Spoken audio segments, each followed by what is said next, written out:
৪৩তম BCS এ সুপারিশপ্রাপ্ত হয়েও বাদ পড়া প্রার্থীরা নিয়োগের দাবিতে সচিবালয় গেটে জড়ো হয়েছেন। এ বিষয়ে আরো জানাতে যোগ দিচ্ছেন সাদ বিন শফিক। সাদ,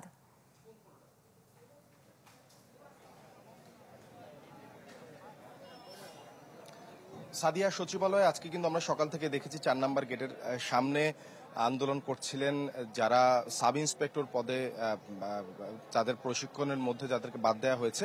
কিন্তু এই মুহূর্তে সচিবালয়ের মূল ফটকের সামনে যারা দাঁড়িয়ে আছে তারা মূলত ৪৩তম বিসিএস এ খুবই সাম্প্রতিক সময় যাদেরকে দ্বিতীয় গেজেটে বাদ দেওয়া হয়েছে তারা মূলত বেশ অনেকক্ষণ ধরেই তারা এখানে এসেছেন। এখানে এসে তাদের মূল দাবি সেটি হচ্ছে আগামী ১৫ তারিখ যারা এই ৪৩তম বিসিএস এর নিয়োগের সময় ধার্য করা হয়েছে, পরবর্তীতে যে গেজেট দেওয়া হয়েছিল সেই গেজেটের পরবর্তীতে তারা চাচ্ছেন যে তাদেরকে পুনরায় গেজেটে তাদেরকে অন্তর্ভুক্ত করার মধ্য দিয়ে তারা যেন ১৫ তারিখ অন্যান্য যেই প্রার্থীরা আছেন তাদের সাথেই তারা একসাথে নিয়োগ পেতে চান।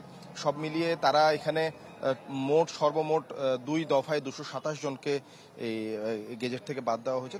তাদের বক্তব্য হচ্ছে যে পুলিশ ভেরিফিকেশনের নামে, গোয়েন্দা সংস্থার ভেরিফিকেশনের নামে তাদেরকে আসলে এই বাদটি দেওয়া হয়েছে।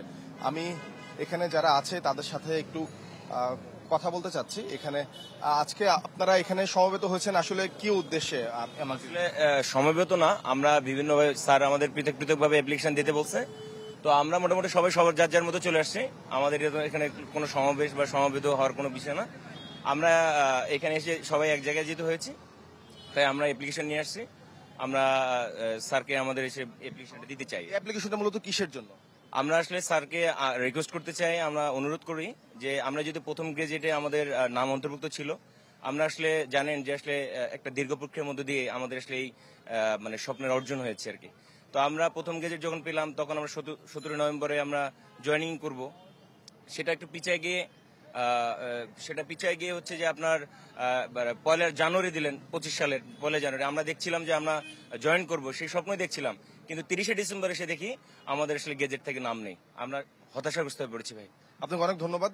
সাদিয়া, যেমনটি শুনছিলেন তাদেরকে বলা হয়েছে মন্ত্রণালয় থেকে যে যারা বাদ পড়েছেন দ্বিতীয় গেজেটে তারা যেন পুনরায় আবেদন করতে পারবেন। সেই আবেদন নিয়েই মূলত তারা এখানে অপেক্ষা করছেন। আবেদনপত্রটি তারা জনবসর মন্ত্রণালয়ে পৌঁছে দিতে যাচ্ছেন।